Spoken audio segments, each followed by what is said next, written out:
He has, you know, it's a no bars kind of thing. Whatever he thinks, he says it. I like that kind of person. Flak is a guy with a very special humor. When he starts talking, if he talks, what is not every day, but if he is good on, he starts talking very weird and funny stories. You don't know what you can believe him and what not. It's very hard to make a difference. And so there are lots of people who just believe nothing when Flak is opening his mouth, because that's his image, yeah, what he was working on very hard for a couple of years. Flak is the funny guy, he's the weirdo in that band. And the band needs him because the band otherwise would be a bit too serious, I think, so they need a guy like Flak as well. Christoph the drummer, like the others too, very hard-working guy. And he is more serious, I think. He has no humor, but he's a little bit more straight and a little bit more serious, I think, than the others. Schneider ist die Drummaschine, der ist der Arbeiter, der tagelang am Computer sitzt, programmiert, macht. So kann man sie charakterisieren, glaube ich. Schneider's on drums, also a very quiet guy. He's the one who actually stands out and does many of the interviews. But all of them, just regular guys, nice people, and you could even imagine, despite all the menacing, ominous, gloomy connotations to Rammstein, they could be your friends.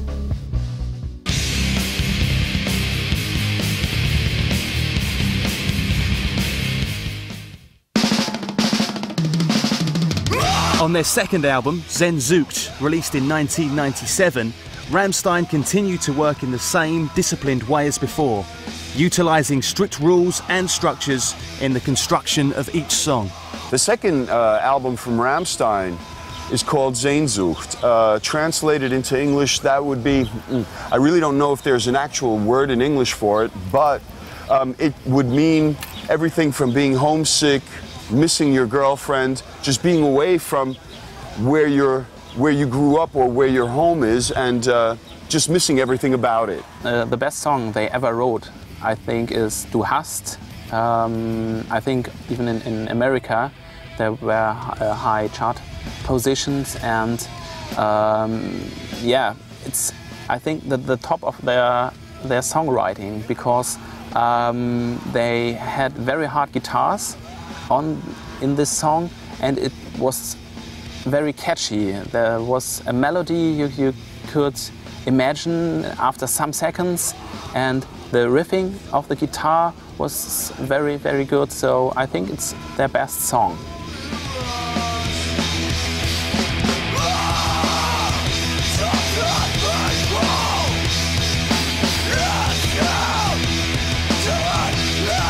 One of their big hits from that album was Angel.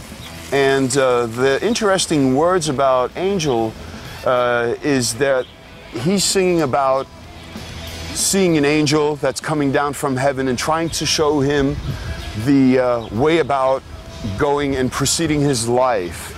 And him explaining that to this day, to go about and live in this world, that you actually don't have to be an angel anymore because of the corruption, because of just all the bullshit that's going on in this world today, whether it be the taxes and the governments, the way they're responding on the minority groups and stuff like that. That's basically if you read between the lines, where the point that they're trying to get at in their song Angel. To date, Sehnsucht stands as the definitive Rammstein record, which lyrically touches again on many of the taboo subjects, as on their previous album Herz so Light, of sexual perversion, pain and violence. I think they make a lot of effort about what the lyrics will be like, and Till's responsible for most of these as well. And he does have a capacity to fantasize in a certain way that is quite appealing. It is very macabre sometimes. It could be gloomy, it could be, as I said, ominous and even negative to a certain extent. But I think you have a certain kind of person who would find that kind of text and that kind of outlook on the world quite appealing. It's never negative. It's also very personal, it has to be said. Eindeutig sind und man kann sie eigentlich verstehen, wie man will. Wenn man natürlich schlecht drauf ist, versteht man sie schlecht.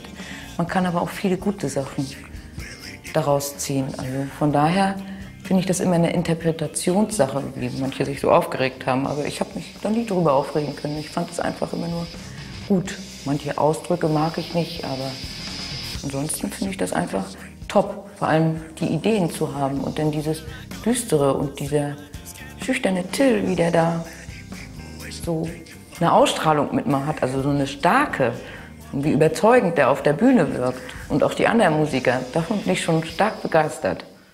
Jeder, der in Deutschland irgendwas mit Rammstein zu tun hatte, irgendwie gerade viele bei der Record Company oder so, gesagt hat, dass sie es nicht schaffen können, also gerade mit der deutschen Sprache irgendwie Erfolg zu bekommen. Und es ging so weit, dass sie gesagt haben, okay, mach doch mal 2 Lieder jetzt irgendwie in Englisch. Wir haben 2 Singles in Englisch zum Beispiel hier veröffentlicht. Und es ist genau andersrum passiert. Die DJs haben halt nur die deutsche Version gespielt und haben einfach gemerkt, dass man nicht einfach eine Sprache auswechseln kann, dass es einfach zusammengehört, Musik und Sprache. I'm not sure whether the English translations of Rammstein lyrics work. I can't imagine Rammstein to be English.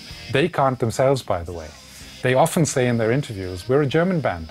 Why should we ever try and, emulate other bands? We're from here. That's why we sing in German. Why should we ever sing a song in English if we're German?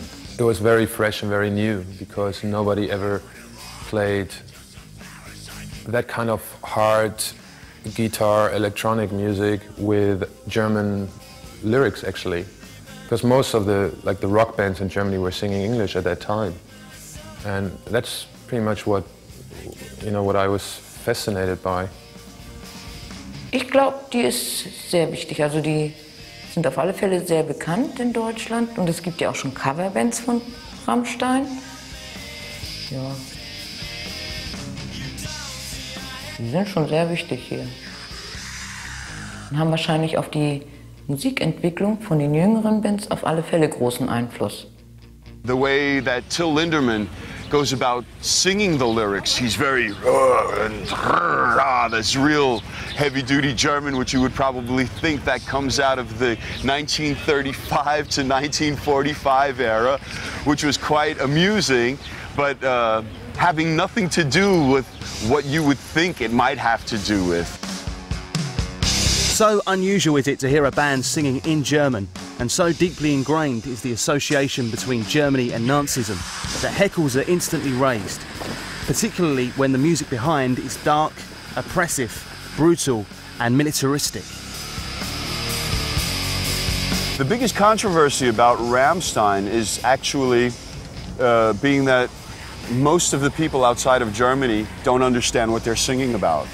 And being that Till Lindemann, the singer of Rammstein, presents the German language quite aggressive with the rolling R's and stuff like that, the first thing that tends to happen is that the listener, their first objective is that to say, oh, these guys are right-wing. It sounds like Adolf Hitler standing at the Olympia Stadium in 1936 and speaking to the German people about the nationalistic party and stuff like that, which is absolutely wrong. In Deutschland haben Journalisten oft ein Problem damit, mit neuen Richtungen. Und wenn du da eine Band gründest, wo die Leute kurze Haare haben, Deutsch singen und, sagen wir mal, harte Musik machen, ist schnell bei der Hand zu sagen, also das muss eine Nazi-Band sein. Sure, they polarize. They're very aggressive on stage.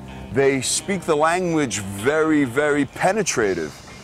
But like I said, it's all theatrics. It's all a part of getting themselves known. A big part of the problem is that German people can't really talk about their past. I think they haven't still dealt with their past.